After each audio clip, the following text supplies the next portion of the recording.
All right, everybody, welcome to the very first episode of our podcast with friends.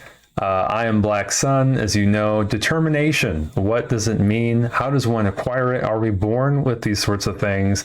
How on earth do we cultivate the will to endure, the will to proceed, the will to strive, even on days where we don't feel like moving much, if you know what I mean? So who better to ask than my brother Kyle, who is in the Navy, and he is going to take the reins in a little bit here, talking about his journey with the word and idea, determination.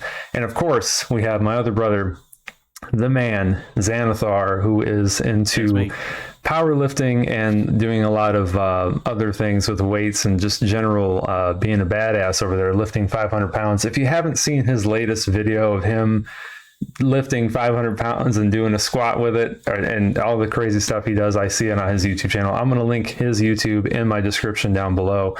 You can check him out. We're trying to get him up and running as well. He's got a brand new channel, brand new journey of weightlifting and whatnot. So Xanathar is going to be tagged in the description below. If you don't know me, of course, where have you been? No, I'm just kidding. I'm Black Sun. I'm a guitarist, artist, and writer. And as a multi-passionate creative, I think I can relate to the idea of determination as well. In an ever-changing world that does seem to be geared towards a certain methodology and way of living and thinking, as well as making a living for oneself and shaping their life in a way that they see fit. So anyway, enough of me flapping my gums here. I'd like to go down the line here and ask you guys what the idea of determination means to each of you. I think we should probably start there. So who would like to take the reins and start to try to explain what determination is to them? Chris, you want to go ahead? Oh, I was to say Mr. Guy. No, you. Oh my God. Well, thanks, Trevor, all known as Black Sun, for the introduction. I appreciate it. No problem. Happy to have you guys on the show. Hell yeah. Yeah, it's great. Well, leading up to this, I looked in self-determination. And I remember I had a class. I'm also a psychology major, just to kind of a little background there. And we kind of talked about determination, and that was kind of broken down into like 3 different parts, which related to relatedness, competence, and autonomy. These 3 different things would like give like a facet to something. So, for example, I would say like how independent you are in general with something. That could be anything. So I can say like related to a hobby that Trevor brought up earlier was weightlifting. I've become very independent with that, so it's also been kind of like a stress reliever, and also just to see how far I can go. And it's something I really enjoy.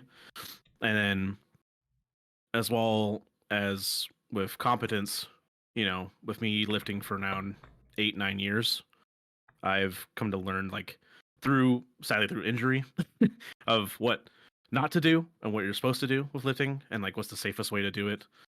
And is it arguably the best thing to do? Well, no.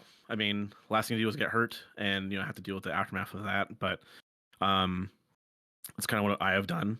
And then relatedness was like, how can I relate to other people in that way, which I've met people at the gym now, which I've become friends with, and also with other parts of the community, with lifting, and even with me going to a different gym before for a Strongman, and kind of learning over there like what those guys do, which is completely different we can do at a commercial gym. Very different stuff. Yeah, no, determination, I think it's just like how much effort you put into something, what drives you. It's, why is it important to you? Those kind of things you have to ask yourself. What is it like? What can you gain out of it? Is it through some kind of like extrinsic goal? Like what motivates you with that? Are you doing it through like some intrinsic way of like, oh, it makes me feel really good. I'm proud of myself for how far I've come with this. Stuff like that, I would say. Wow. Yeah. You mentioned a lot of great stuff there, and having spent many nights in the gym, back 10, 11 years ago, I can definitely relate during that short period of time. I mean, I haven't been at it nearly as long as you guys have, but, I definitely understand where you're coming from. There are some people in there that really want to just like get it. They're after those gains. They will do whatever they can to, whether it's the pre-workout or the crazy, ridiculous stuff like eating raw fish. I'm like, hey, that's not a very good idea. But, these people, some of them really they'll do anything. So that's really, really great, man. I love your videos. Just watching you. Thanks. I mean, if I tried to squat 500 pounds, I would just fold like a Pringle. Piece of paper. I would just crumble. Like Anthony Weiner under pressure during prosecution. Anyway, let's talk about Mr. Kyle over here, my brother. What is determination? What does it mean to you, especially being a man in the service? Thank you for your service. Round of applause. Absolutely. I love this man. Him and I have been brothers for over 20 some years now, and I'm very proud of him. Happy to have him on the show. So what does this determination mean to you, bud? Well, thank you for the introduction. It's wonderful to be here, Mr. Tate. That explanation pretty much fits exactly how I feel. The only thing I like to add on to that is that determination for me is sometimes confused with motivation. A lot of people think that determination is like, well, I need to go do this, because it's like, well, how do I find that determination to go do something? Well, determination for me is kind of like how far you're willing to take something. Oh yeah. And what is the end goal for that thing. So I've been in the Navy almost 12 years now. It'll be 12 in May. And so determination for me kind of takes on a lot of little things. So there can be like daily determination. It's like, well, I just need to get to the end of the day. I just need to take care of these couple of things, and then I can have, my time to go do whatever I want to do. And then there's like end goal determination. It's like, well, all right, cool beans. I need to retire. And how am I going to get to that end point? And so for me, it's been a lot of self-sacrifice and doing things that I don't want to do, but you have to do it anyway for the betterment of you and then the betterment of your brothers and sisters around you. That's pretty much what determination is for me. It's just kind of that internal monologue of, hey, I need to do this because I need to do it, or I won't grow as a person. So for you, it's like short versus long-term goals, and then also with duty. Yeah, pretty much. It's just like, what's going to keep me going to do what I do on a daily basis. And and I'm not, I don't want anybody to get the miscommunication that I am, some type of. I've never been in an active war zone, and I thank God for that every day. I've never, come across something where I have to. All of my stuff has been on a training level. I've never had super scary, real world consequences to what I do. And that is, again, I thank God for that every day. Because the people that I've met that have had those real world interactions with, for lack of a better term, the bad guy, don't always end well. A lot of people are no longer with us for the horrors that they've seen in that, and I don't want to do that. Stuff like that. Yeah, so like short term and then long term. Gotcha. Wow. Yeah, it seems like, I mean, especially one thing you said sometimes is like, sometimes you have to do things that you don't want to do, even though you have to. I'm really bad at that personally because I'm very stubborn. So I take a minute when you think of the United States. My camera's autofocusing here. Think of the United States Navy. There's a lot of bureaucracy in the military, I'm sure. A lot of policies that may not make sense to hardly anybody except the people who may or not have written them. So have you ever experienced any sort of bureaucracy or like, oh, this is really stupid, there's a better way to do this? And how are you determined to work through that objection? Yeah, a lot of the times so some of the stuff at the end of the day, it all makes sense on why they do it. So, people forget that they're human beings too. And so when you see these high level government entities, that you see these like 4-star admirals and generals and stuff like that, and the people who like the BUMED director and stuff like that, or the director of DHA, when they make these high end decisions, you know, they have a panel of lower ranked individuals who are like looking at these things as well. And so, but a lot of the times they lose focus on how it's going to impact the junior sailors or the junior officers and stuff like that. And so the easiest thing that I can accredit this to is the evaluation system of the United States, at least the corpsman rating in the United States Navy. So for anybody who doesn't know, we're graded off of a set of, you know, like it's like a rubric. You know, you do such and such for this, you do such and such for this, you do such and such for this. You have to abide by these little tidbits. It's ranked from like 1 point to 5 points, and it's like 1 point is you did very poorly. You did absolutely nothing. You got in trouble all the time. You were, you know, worth more soaking wet than you were dry. And then in the middle, you have your promotable. So it's like, you know, your SPs and stuff like that. You're still promoting your people who you don't want to promote. And then right in the middle at your 3 level, you got your promotable. And that's where a lot of people like to be. You're just the general sailor. You do your job, coming to work on time. You're in the correct uniform. You got to shave and you pass all your PT scores. And then you know what you're talking about most of the time. You're not like super high level, but you know what's going on around you. And then once it gets into like category 4 and 5 is where you start to see people who you start to see higher leadership qualities. You start to see people who have better scores and things like that. You start to see people who volunteer more, people who have higher education, stuff like that. But a big thing that doesn't take into consideration is like how they are as an actual person. So the people who are doing these typically aren't their leadership, so they don't see them on a basis of like a day-to-day basis.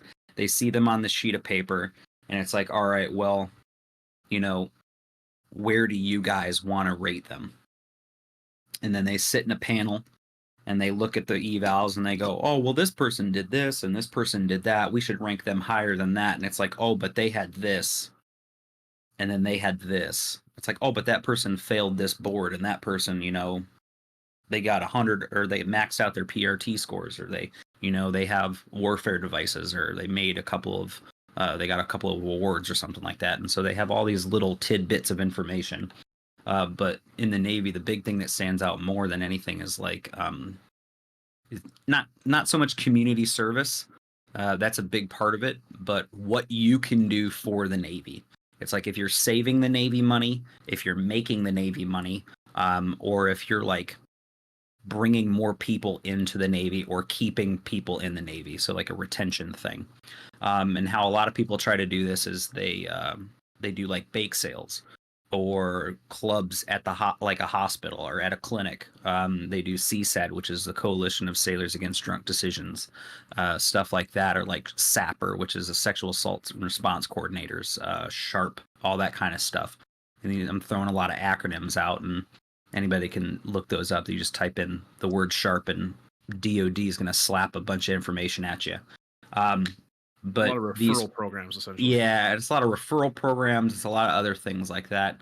And then, you know, they get not preferential treatment, but they look better on paper because all these things have these small little intricate details that they did. It's like, oh, I volunteered 8 hours for this. This took 24 hours of volunteer, and this took something like that. And then a lot of people do these during work hours. And so for me as a mid-level leader is like I try not to let my sailors do things during work hours unless it's absolutely necessary. So it's like this is the only time of the week that these people can meet because the person that's in charge of it is like an officer or like a higher like a chief, which is an E7 in the Navy, or like an E6 or something like that that has more things that they need to worry about. It's like, all right, that's cool.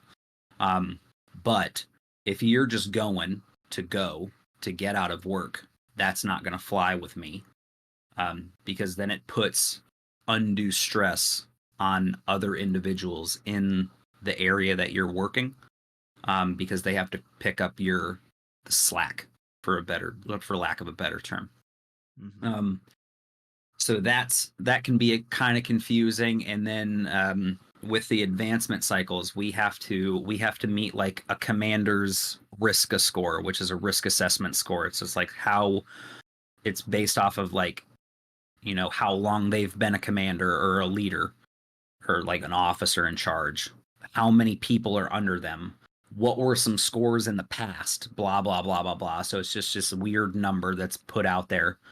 And then it's, did you get an EP? Did you get an MP or an early promote or a must promote? And each one of those things has a point value. It's like, okay, well, how many warfare advices did you get? Did you get any awards? Did you do this? Did you do any education points? Did you do all this?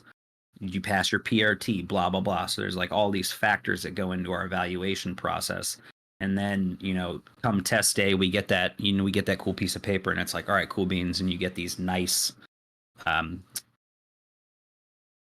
wordly sentences and stuff like that down at the bottom of the 18 lines that they can write for you in the evaluation. And a lot of it's overinflated. The Navy likes to throw a lot of big words that mean small things. Like you can have, like, some individuals are really good at writing these things. Like you could have a dude that changed like 120 light bulbs, and somebody who's really good at writing these evals can make it seem like they're providing, an upgrade to the entire power grid for the United States military. It's just, it's an overcomplicating a simple task.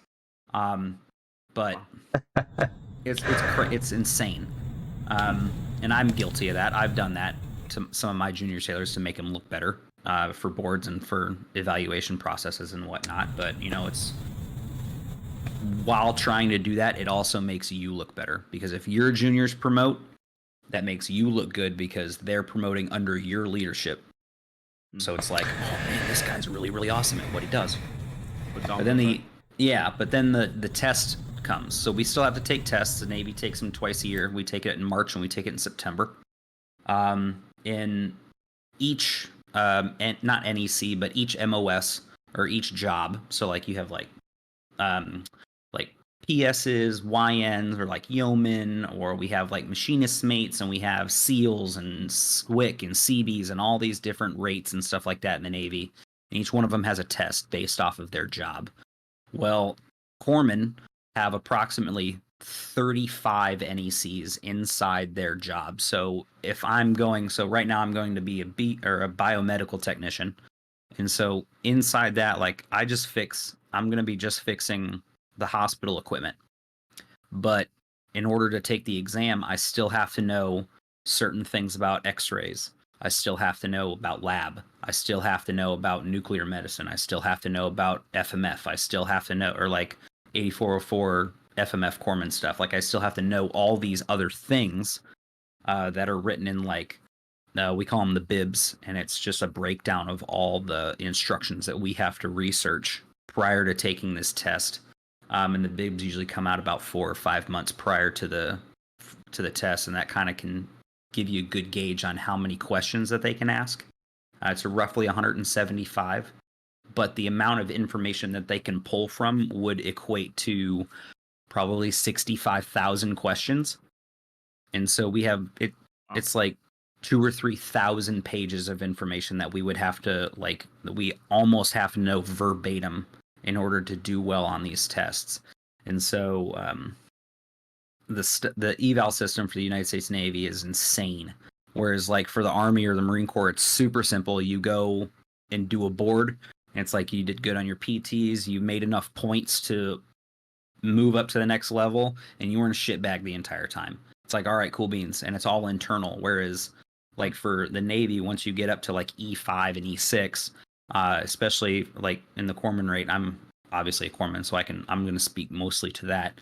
But I'm not competing just at my command for my next eval or for my next rank. I'm competing with every E5 corpsman in the Navy, and so it can be very disgruntling and very dream crushing when you don't do well on these advancement exams, or you do well, and then you get that, oh, I'm sorry, you passed the test, but we couldn't advance you because the quota was, you didn't meet the quota. And so it's like, ugh, and then it's like, then you get these higher ups that it's like, oh man, you should have studied better. You just want to smack them in the face, but it's like, ugh. So, hardships to overcome, but having to do this for such a long time, it kind of it makes you a little numb to certain things, but then it gives me a good justification on why I need to continue and do more, because I understand that end goal, and I'll bring it back to determination. I understand that end goal of, hey, this shit show is gonna allow me to retire when I'm 41, and then I'm gonna get money from the government for the rest of my life. And then I'll only be 41, so then I can go work another 20 years or go do whatever I want after that, and I have a guaranteed paycheck, and I don't have to worry about doing anything that's going to compromise that. So, wow, yeah, it sounds like there may be a little bit of a game to play from what you just described. Oh, yeah, it's a big game. Yeah, a little arbitrary at times, but a lot of people ask, what do the armed services do during peacetime? And I can't even imagine, I can't possibly answer that. But could you touch upon, like, you've kind of mentioned a little bit that, just because there's no major, well, there seemingly are conflicts all around the world all the time that you may not hear about. But what if there's no major conflict? Can you shed some light on what the Navy kind of does? Whatever you can talk about if you want, during non-conflict times? Yeah, so during non-combatant kind of things and like non-wartime issues, the Navy is the premier deterrent. So what we do is we go and we basically park our asses out in front of the suspected countries that we're going to have potential issues with, because the DoD is doing constant surveillance. So like we team up with the Air Force, the Marines, and the Army all the time, and the Space Force and the Coast Guard, and we all do interoperability operations and stuff like that. So just to test ourselves, and I like to call it LARPing. We do a lot of LARPing.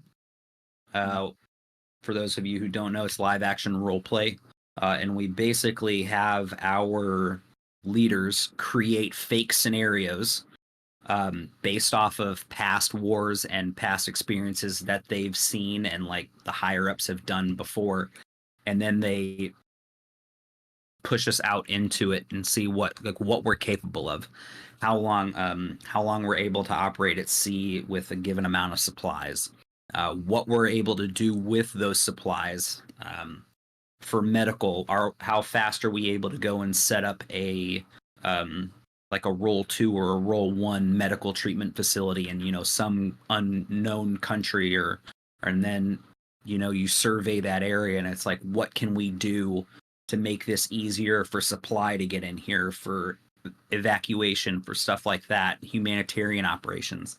And then also touching on that, when we're not in wartime, the Navy does a lot of humanitarian operations. So anytime that there's like a major hurricane afterwards, so like Florida, the Navy was down there.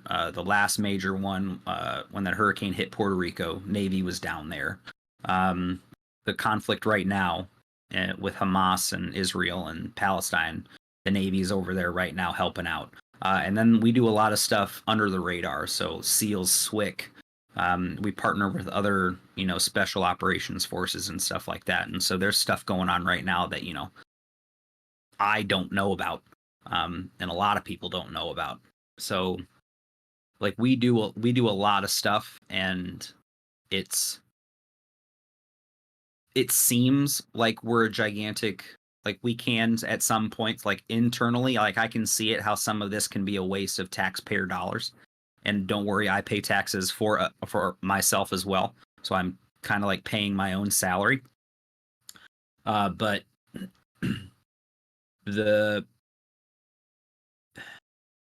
the general populace doesn't kind of quite understand the level of safety that the military brings to to the United States of America. Like we're a huge deterrent for a lot of the stupid that the rest of the world wants to bring upon us. Just and not so much as like what's going on in the United States, but like physical present deterrence of our major enemies like North Korea, China, Russia, those kind of people. Yeah, wow. And I mean, I'm grateful that you guys are out there floating about and checking things out because, some stuff's getting pretty wacky over there in the old North Korea. There was an article I just saw that the Chinese had built a mock-up of the Gerald Ford air carrier, and they were testing their missiles on this mock-up of this carrier. And I was like, is this made up? And lo and behold, it could be made up. I don't know. I'm no doctor. I'm no expert on any of this stuff. I thought it was interesting, but they actually had satellite images to back up their claims. And it looked like an exact copy of the Gerald Ford carrier with painted planes on the deck. Like they really went full hog on this, and I was just like, holy shit. Like my eyes were just completely blown. I was wide. I was like, oh, thank God we have the military that we do have, because just because nothing's happening doesn't mean something's not cooking in the oven. You know what I mean? Like, I mean, I'm not like a doomsdayer or whatever, but you never know what these people, I mean, they put on polite faces and they're shaking hands and kissing babies during these summits or conferences or whatever. But, these things don't change. It's been like this for the last 150 years or whatever. America is only 248 years old. We're not even 250 years old yet. What is our culture? You know what I mean? But yet we're 248 years old, but we are fucking mighty, folks, and I am very, very happy that we have our armed servicemen out there doing what they do best and keeping us safe. So, God bless you, brother. I love you so much. And holy buckets, when I saw that Chinese article, it was confirmed by 5 different sources. And I was just like, oh, that's a big yikes. But, So that can be confirmed, but the internals of that ship are not like, it's most likely it's just because we see the Chinese ships all the time. They we update our stuff constantly, so when new technology comes out, when new stuff comes out, the ships get updated, and then the new ships or the new stuff that we update the ships with, the Gerald R. Ford is actually getting ready to go, or so that class of carrier or aircraft carrier is actually getting ready to go through another upgrade process, and it's gonna change the generation of the ship that it's gonna replace that Ford series. Just the internal structures of the ship are not gonna be the exact same on that mock-up. So what it's capable of holding, the instrumentation, the level of secrecy that ship can hold, the aircraft in there. So just for everyone's like awareness, all of our jets are pretty much made by Lockheed and Martin. And then so that's true. Right now, the United States is kind of the only one that has all 3 types of the F-35. So like we have a couple that are like regular takeoff jets, some of them that are more stealthy, and then the type F or the type C is a VSTOL, which is a vertical short takeoff and landing aircraft. And so that aircraft can basically jump itself up into the air and then take off like just without like moving. And then we're also the only country that has the F-22 Raptors. So those are for sale and for use only for the United States of America, and there is no aircraft on the planet right now that can catch or outmaneuver an F-22. So dependent on what the Chinese come up with, because Lockheed Martin is getting ready to release their 6th generation fighters.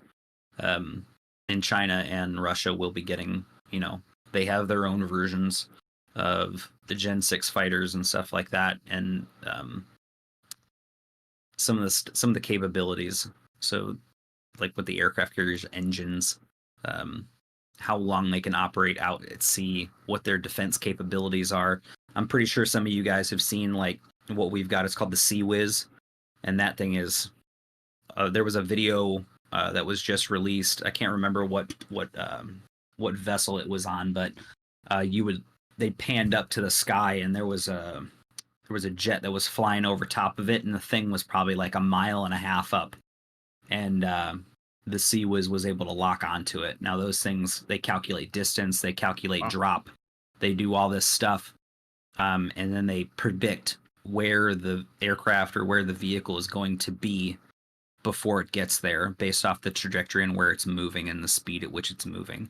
And so it starts to fire before it even, like, it doesn't lock onto the thing, it fires preemptively at it.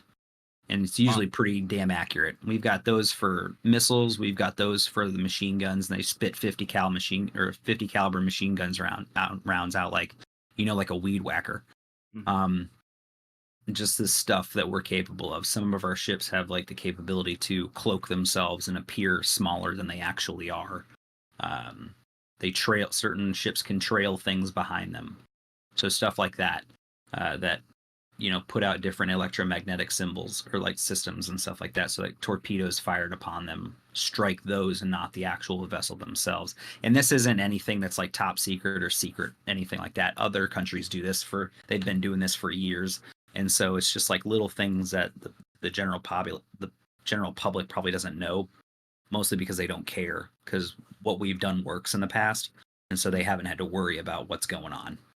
So. Oh my God, he's talking. Get him. No, I'm kidding. Yeah, right. That's pretty crazy. Look out my window. They're gonna Snowden this guy. Not my broham. Not him. Leave him alone. No, I'm not talking about anything that you can't find. No, yeah. Oh, dude, this is fantastic. I want to dive into your biomedical studies in a minute, as well as if you guys didn't know, I was a med tech too for a while, and in a company here in the States for a little while. At the time, it wasn't really my bag, but that's why I think it's so cool that my brother is going into that field as well. Anyway, I wanted to talk Xanathar, also known as Chris. I wanted to talk about my man, 500 pounds. That is a quarter of a ton. Holy smokes. Just thinking about this. Just thinking about this makes me like, I think if I were to actually lift that, I'd probably poop my pants. I couldn't do it. I just, how on earth, my man? I have to ask you with these Italian hands, but like, what makes you so determined to keep going? I've seen your videos where you go from 465 all the way up to your 500 video. I think that just released, I think yesterday it was, I think it was, but yeah, it was fantastic. So what is determining you to do this? What's got you all hot and bothered down south now? Well, I mean, I certainly have farted a couple times while oh my God, I knew it. I'm not shit myself yet. Oh God. But I definitely have farted a couple times. So she's squatting. It's pretty funny. It's definitely a pretty long answer. I mean, it's a lot of different stuff. Like, okay, I guess the first thing I'd say is that, I mean, it's definitely a hobby. I like it because it's fun. I want to see how far I can go, like my body can take me. I mean, there's something that, if you all don't know Mitchell Hooper, he's kind of the newest world's strongest man, and he was talking about how like your maxes and whatnot can only go so far due to your genetics. And so like I was kind of thinking about that. I was like, huh. So I'm kind of wondering for myself, like how far I can go. Like you can train so much, and to a point like you'll like plateau and you just can't go any farther. So I just want to see for myself, what that could be. But yeah, I mean, I try to, the determination aspect, like, my training's definitely changed a lot. Like before, many like 6, 7 years ago, I would just go to have fun. I'm not saying I don't have fun now, but I didn't really put a lot of like thought into my training. I was just like, oh, okay, I'm gonna do like 4 sets this, 10 reps that, okay, I'm done. I'll do 5 more exercises and it's whatever, But now since I'm going these higher compound weights, now I have to really kind of like worry, or not say worry, but I guess be conscientious of like what I'm like, how much I'm lifting, what's my rest days now. Like for example, let's just say, okay, I peered the 500 squat. Right. Well, I probably use about 95% to 100% of my what my body could take at that point. So I need at least like 7 to 10 days off from the gym, like going like not like the gym in general, but just kind of like lifting that heavy. Oh wow, yeah. To give my body like a break, my CNS and all that stuff. But so the next week would be like, now I'm gonna start doing like my 80% of my max. So I would do like 3x3, 3x5, 5x5. You know, so just for example, like okay, like today, actually I'll upload a video soon here of my deadlift today. I did like three sets of 3 of 425. Holy buckets. Yeah. That's a lot of So weight. Dang. it's a lot of weight. Yeah. Wow. And you know, my max for deadlift is 500 as well. But now since like I'm raising these higher PRs, now my multi-rep, multi-set has to kind of start climbing up now too. So it's just helped training for me that one, you know, massive PR that's to come, you know, in time. But that's training and stuff. But I also lift because it's for like a health thing. I know if lifting like it makes your bones a lot hardier, more sturdy. I also have a lot of diabetes in my family, my dad's side. So the last thing I want to do is be sedentary. You know, of course I eat a lot more, but I try to eat a lot cleaner with my diet. A lot of water. Especially I drink a lot of water, so I also take creatine. Yeah, me too. I Yeah. also drink a lot more water because of that. Because I do the powder form, not the pill. Yeah, I mean, for health, for hobby. I also want to do competitions at some point. Something I've been kind of talking about off and on, but I'm really getting serious about it. And so, if I was to do strongman, I need to start going to the gym for that. Which there's one about 20 minutes from my house. And thankfully, with me working soon, I'll be able to pay for that and pay for the membership because it's pretty expensive. It's like 60 bucks per month. Which is compared to like a commercial gym, you'd like 20 bucks or lower. So it's pretty expensive. Wow. But with powerlifting, or sorry, with strongman, like I talked about with you last night, Trevor, specifically, is, you know, there's a lot more room for injury. And of course, with the heavier lifts happening now, as I've been doing, the risk of me injuring myself is a lot higher now. You know, like 500 pounds, like I would borrow my shoulders. If I squat wrong, you know, I'm paraplegic. Or deadlifting, same thing. Well, yeah, I mean, it's gotta be serious about this kind of stuff. Yeah, you're right. You know, even benching, like I can tear a pec, and I've seen many pec tears. Oh God. Yep. You know, just like even what else? I seen like someone doing log, like a giant log overhead. His name was JF Carone, and he was doing a strongman competition, I think for the Arnold, and he slipped. I think he slipped or lost his balance, but the log fell and slammed right down on his quadriceps, and both of them tore and everything. He had a whole 2-year journey of healing.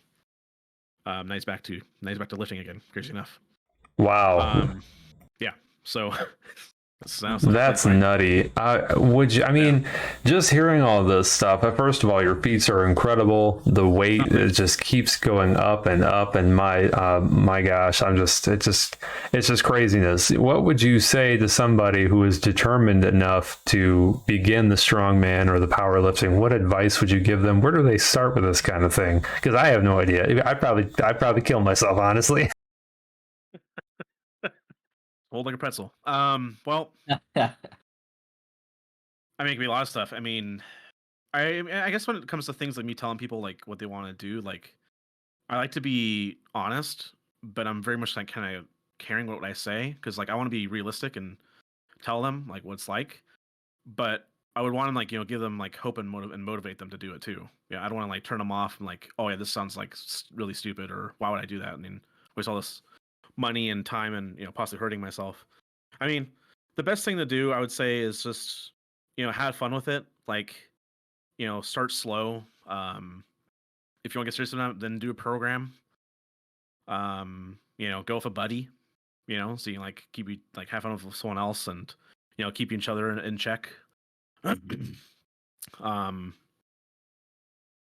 mean, also don't ego lift is another thing. I know a lot of guys like to ego lift. Does that mean lifting alone or? No, it's lifting too much when you're totally capable of. Okay. but of course that comes down to like how you want to look at the gym, because like, oh, I'm really strong, like here I am, I'm lifting all this heavy weight, but yet you have no training of it. You don't know what it's like. Your joints and tendons and muscles are gonna be all like just screwed up from doing that. There's a lot more drawbacks than even succeeding at it. It'd be just such a detriment to your health, and fitness and whatnot. Holy cow. I think that's a hard thing a lot of guys don't wrap their head around, is that, they try to want to look a certain way. And like, I mean, sure, like, bodybuilding, a lot of those guys, like, they starve themselves and dehydrate themselves. And they go to the gym often, like 2-3 times a day, to look a certain way, to get that physique. But there's some things that like those guys have done, is that you'll see them on stage and like they're like kind of like all severely dehydrated, so they like collapse. They can't even flex or their poses and stuff. And those poses are really gnarly, because you have to like really breathe. While doing that, you can't just like hold your breath in while posing. Right. Wow. Never thought about that before. Holy smokes. Yeah, like I know I'm kind of deviating the question off a little bit, but like I had a back in community college, I have a health instructor, and he used to be a professional bodybuilder, and he was talking about how what it was like with him doing that stuff, and taking some gear, because some bodybuilders would take gear for sure. They're not all natty, or natural, but the back knee will come, and it's usually one prevalent thing people see. If you're on gears, usually you have a lot of back knee. Hair loss is another thing. Mm-hmm. But that's like, again, that's like if you're that serious and like want to attain yourself in this different facet, then sure, by all means, if that's what you want to do, that's your decision. But I think that it comes down to is also just kind of being realistic of like what it could be like if you want to attain these different heights for yourself in any like powerlifting, strongman, bodybuilding, CrossFit even. Yeah. But I honestly, I urge everybody to just have fun with it. Just have a good time. Just do it for you. Like, I mean, it's just something to do. It's a nice hobby. It gets you out of the house. It can help with like, I guess it's something I would say is it would help with like social anxiety. Like kind of like open you up, like gain some confidence. If you feel kind of like into yourself a little bit. Like I know for me, like I used to suffer a lot of anxiety growing up, and so like me going to the gym at first, I was kind of like, oh shit, am I working with other people there? They're gonna see me working out. I'm like, oh, this is really awkward. Like, what the hell am I doing here? But let's take for example, like for our mutual friend here, Ethan. I started out going with him, and I really look forward to that. Not only just to hang out, with a friend, but also like kind of like see each other grow in that way, and just like see how far we can go. And so like then once he moved away, then that was kind of rough, because I'm back to being by myself. And I was just like, oh man, this right. sucks. Yeah. So demotivating. How did you work through that that initial demotivation? How did you regain your determination to keep getting those gains? I think for me, it's just like I had to reassess myself, and I thought, now that my buddy that I used to go with is gone, for example. Was I only just doing just to go with him and hang out with him, or is it really I'm really doing it for myself? And then so I thought about that. I was like, well, I'm going here. I've done all this stuff. I've already attained all these different heights. These different like strength gains, PRs and whatnot. And it's like, I don't want to throw that away, because I took all that time to do so. And it's like, well, now I'm doing it just for me now. Right. Right. Before me, it was for me in the past too, but I didn't really think of it in that way. It was more like just me going with my friend. But now I need to hold myself accountable and keep going, because I've made all this effort in the past, so now it's like I need to keep that up, and now I really want to. And so back to the determination question, like I think it's also accountability. You gotta hold yourself accountable of like what you're doing, and it's like if you really care about something, you're gonna do it. People can say what they say, but it's like you also, I think you just also gotta prove yourself, like prove it to you. And like I don't like to say things if I don't mean it. Right. Why would I say it in the first place? Or like in this case, me going to the gym, why would I go there? What gives me this purpose to do that? And so yeah, I just want to just be the best I can be, healthiest I can be, and I guess, really the strongest I can be. Wow, you know what I love about you, Chris, is you're a prime time example of an extraordinary human being in two ways. Let me explain here. Number one, you're studying to be a man of the mind, but also you're a man of the body as well through your strongman, and you're transitioning into powerlifting as well, like you were telling me. I would like to talk a little bit about the field of psychology. So you're studying psychology now in college. You're trying to go for that master's. You're trying to get your doctorate one day. What keeps you determined in that respect? What are you determined to do with your psychological knowledge? Well, I mean, the biggest thing of like going to school was that, I mean, okay, well, before I get to that point, I used to hate school. I hated it. It's all I ever did, growing up, and I mean, like many people do. But I was supposed to be held back in school, but I never was, and so like I feel like I struggled even more so than compared to anybody else. And so like I never had like time off, like besides winter break or holidays, but like I never had summer off. I was always in summer school, trying to catch up, and I just was just so tired of it. I was just like, oh my god, like, fuck school.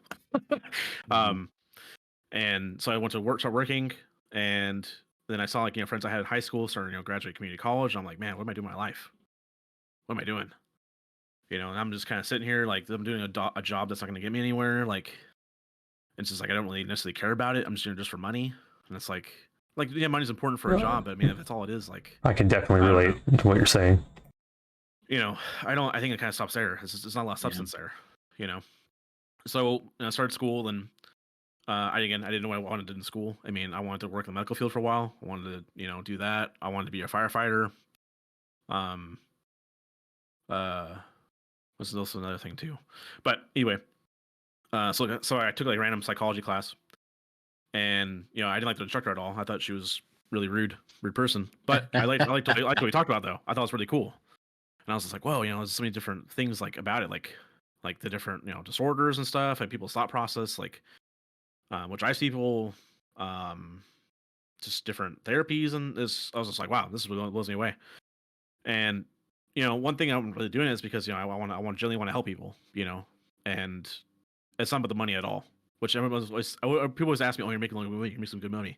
Like, yeah, sure, but that's not necessarily why I'm in it though.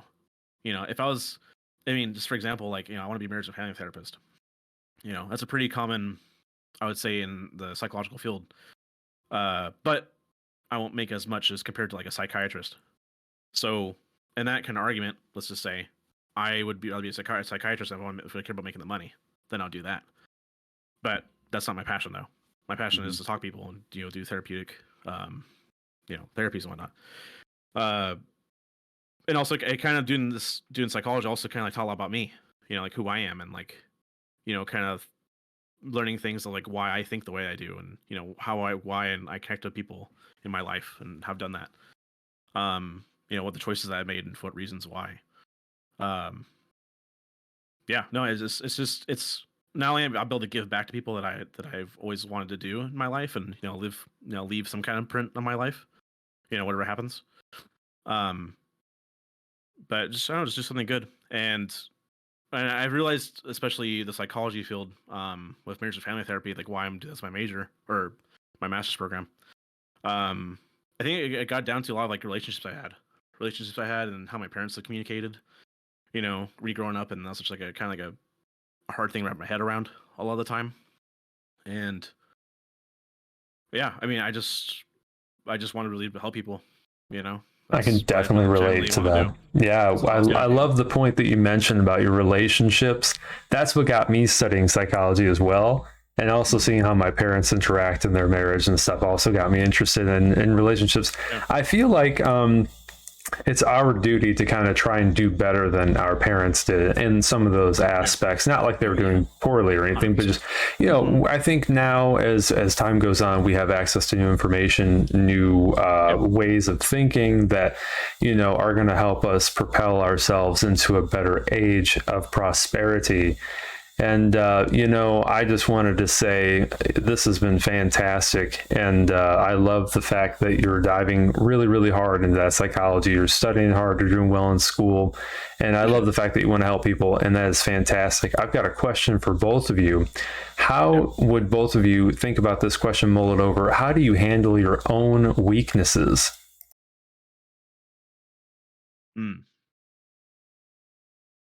Is it weaknesses and what and just in general? Let's say, what is a weakness? Let's go around. I'll share mine as well. Who wants to start? What do you think is your greatest weakness in terms of your it could be your disposition, your personality. It could be anything in life. Is your deepest weakness sugar cookies or no? Oh, no. I'm just kidding. I can. Yeah. Okay. I can think of one real quick. Okay, go ahead. Who wants to start? I'll go ahead. Mm-hmm. So for me, I've always been a very intense, caring person. So when I see stuff that is going to mess with people, like on a really big scale, I'm very open about my thoughts and feelings on it.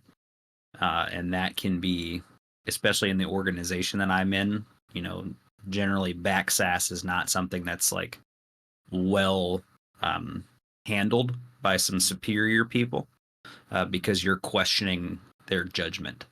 But it's a good thing that you question their judgment because it brings them back down to reality. But yeah, so for me, it's just my demeanor on how I approach things is just I generally think with more of my heart. Gotcha. And I know it sounds like super like boo hoo, Oh, cliche or whatever. I'm the exact opposite a lot of the times where I'm just like, you know what, fuck them kids. But for like 85 to 90% of the time, it's like, why are we doing this? Like, this is just harming people, not letting them do what they need to do, and it's just so stupid. Right. And I think if we didn't question these things, what's the difference between not questioning your superiors and a centrally planned government like the Soviet Union or China? Blind obedience. Like, what's good for you is good for me. Let's share everything we own. What about you, Chris? What's your greatest weakness, you think? Well, I just wanted to touch on Kyle real quick, but Kyle said, that's good that you do that though, because like we're human, we're not robots. Mm-hmm. We can't just be like yes people, like, oh, I'll do this, and just not.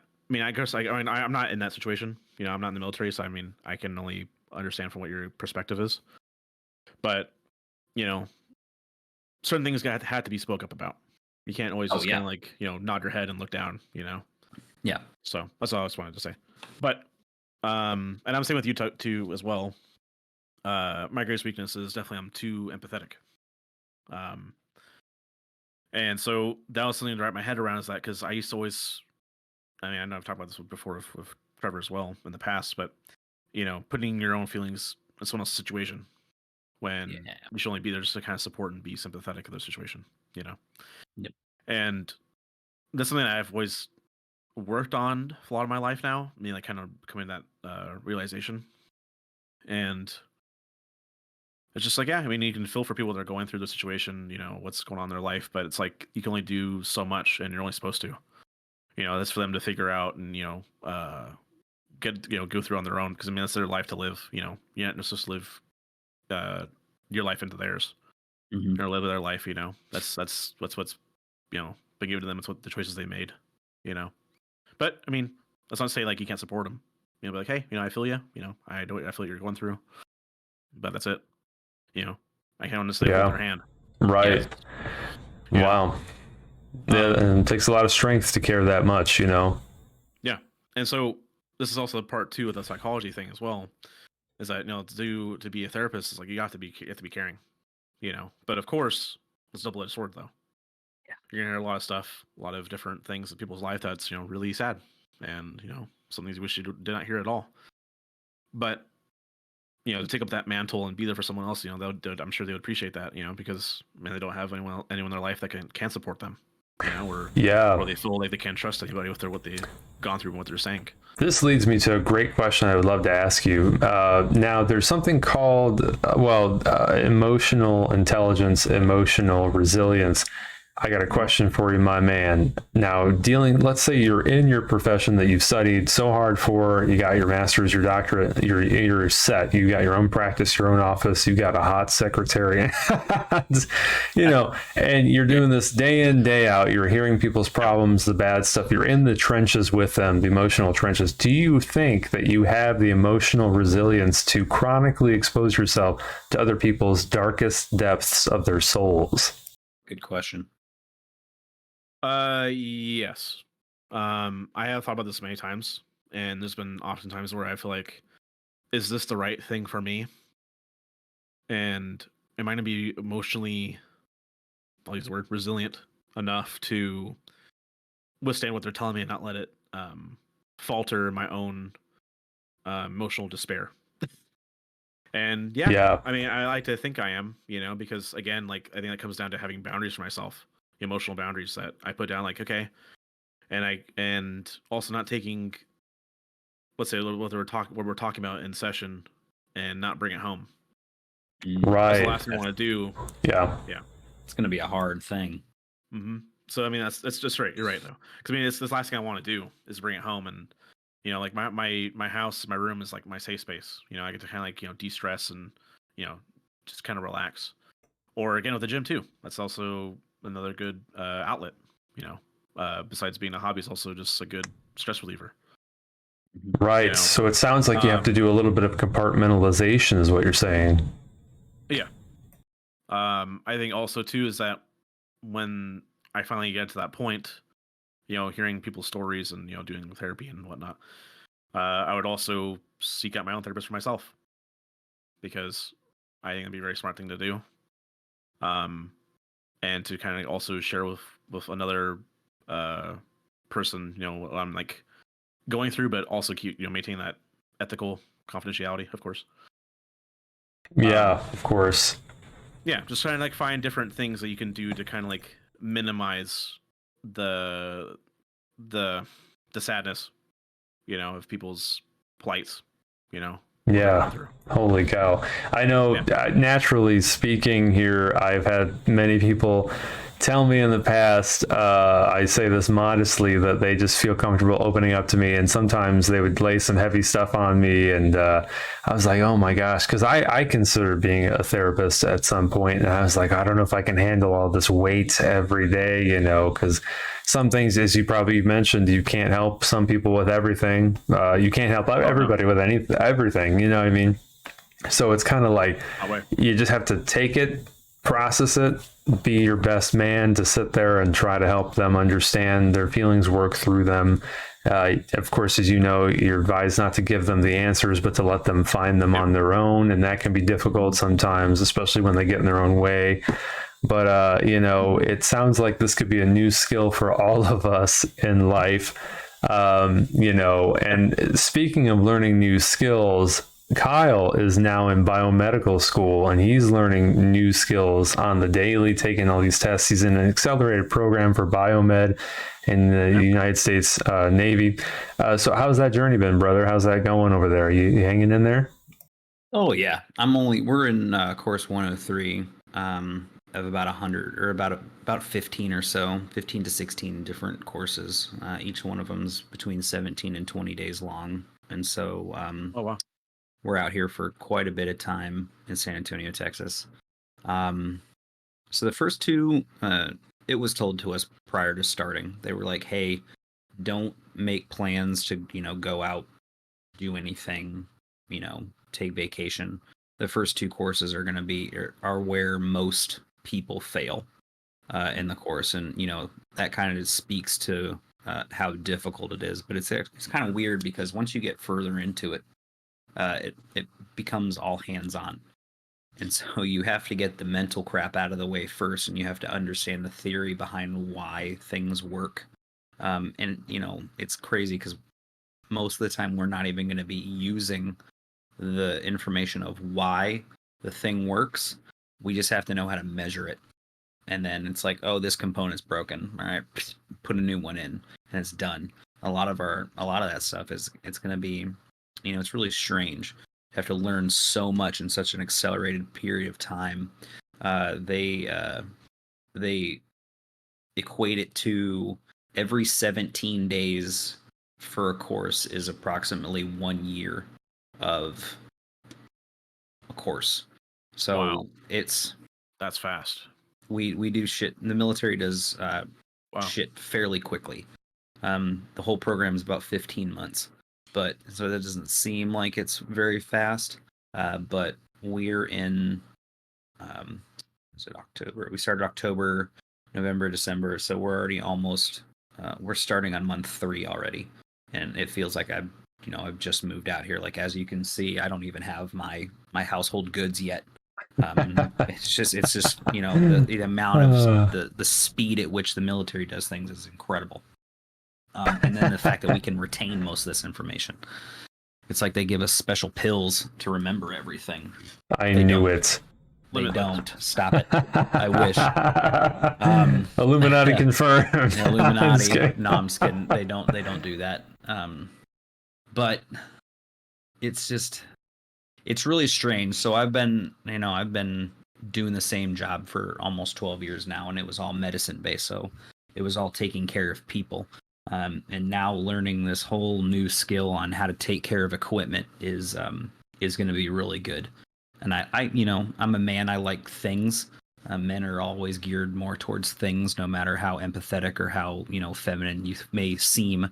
Men like objects. And so it's just going to be nice.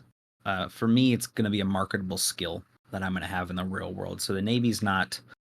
They're not ahead of the times on giving us civilian certifications for the certain things that you do. So when you graduate Corps school, you have the opportunity to take your EMTs to become an EMT, but it's not like widely talked about. So you kind of have to like ask. I did not do that stupidly. I did not do that. And then taking the tests and making different rakes and stuff like that. And like, yeah, you get college credit based off of what you do. So everything that we do training wise all equates to something in the collegiate system based off of what we've learned. And it's just, but it doesn't give you enough to get that degree. I think the one thing that did give me the most credit out of anything was when I went to IDC school out in San Diego, California, and that was that program was rigorous.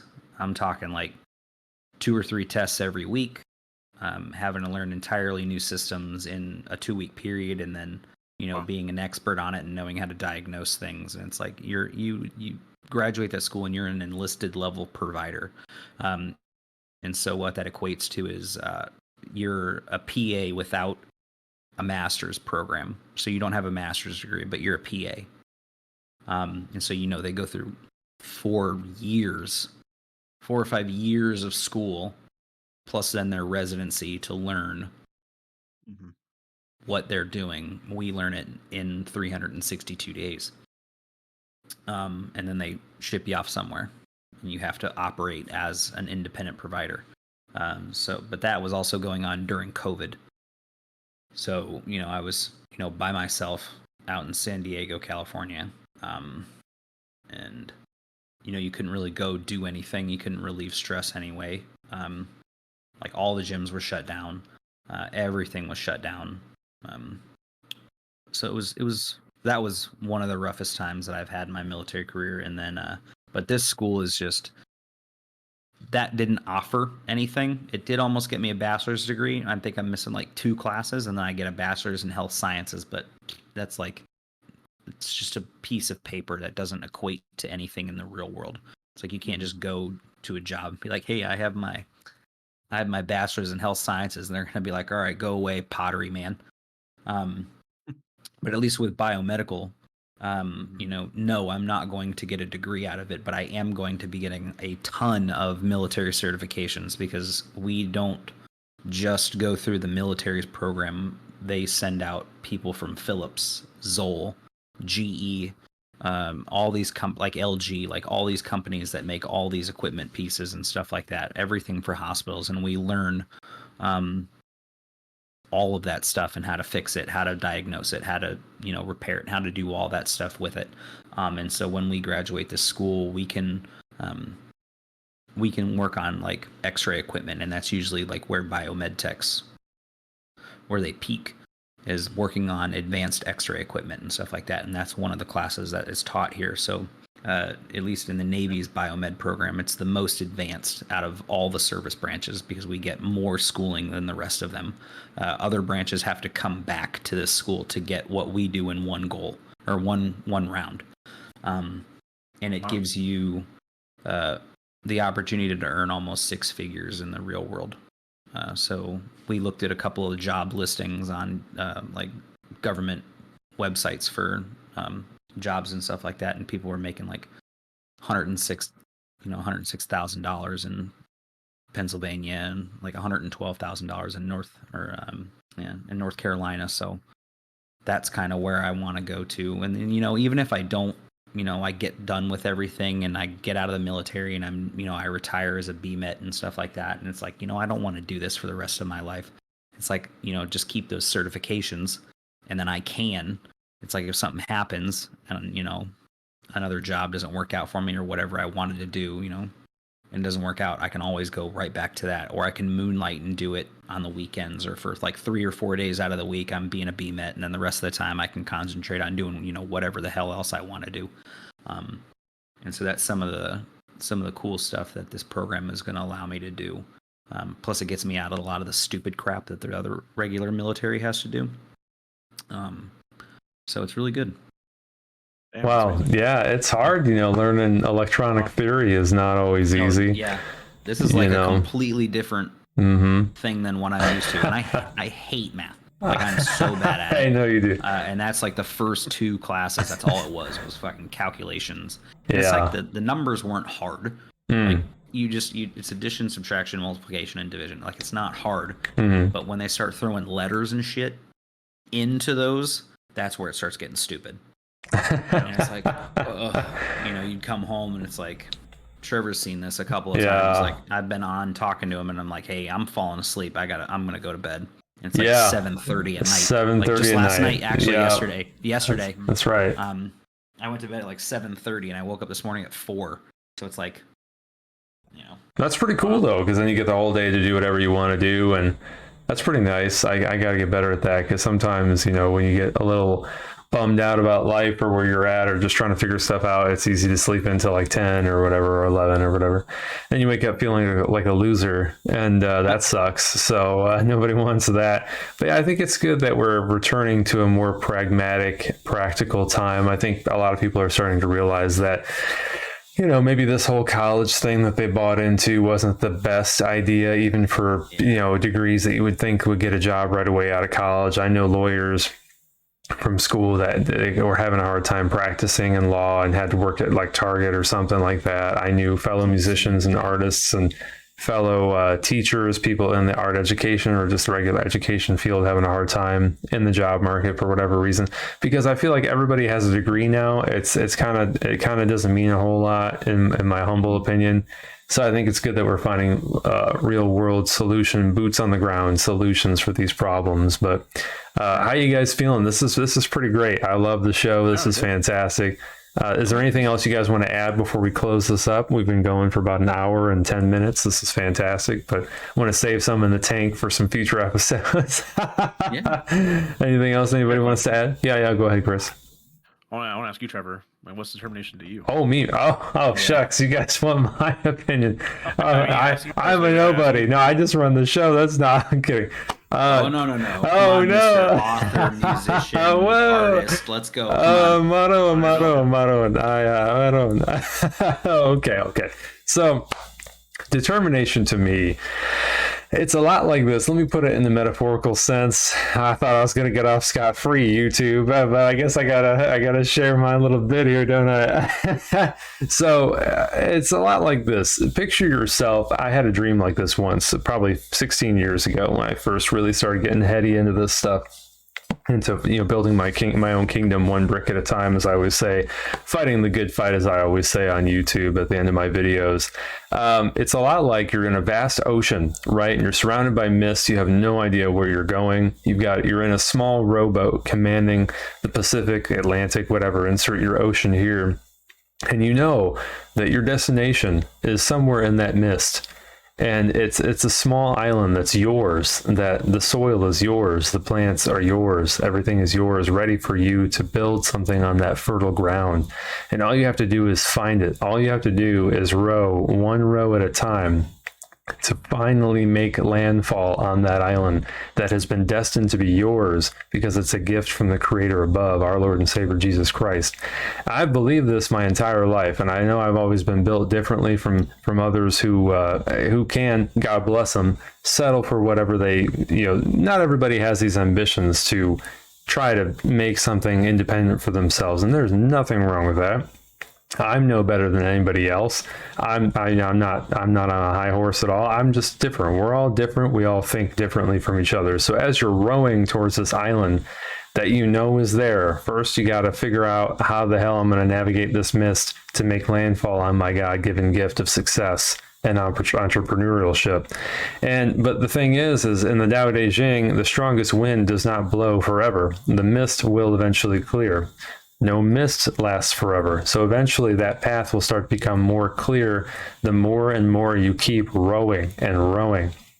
You're going to have, a terrible time of dealing with toxic people. And the toxic people you meet in your life could be a euphemism for drinking salt water. If you do that, it's going to kill you. So don't let these people be taken into your system, folks. If you're watching at home, this is probably the biggest lesson of the video, is resilience and determination are married together. And I would honestly argue that they are synonymous with each other, because without that determination, you're just going to sit there in that rowboat. You're going to bake in the sun. You're going to raisin up. They're going to put you in a box and have you be consumed on sore selves across the country. They're going to go all sun-made raisins on you. Wow. So keep rowing, folks. Keep rowing. I say this in all my videos. All it takes is one project. One book, one video, one album, one painting, one drawing, whatever it is. It could be that one test, that last test you have to take to get your certification to be a certified biomed, that last test that gets you your doctorate as a psychologist, as Chris and Kyle have demonstrated here today. But you just have to keep going, because the greatest mistake in life is stopping. And I'll be honest with you, I have some old heads from the old country in Europe in my family who would always tell me this situation, this phrase: the greatest misfortune in life is a waste of talent.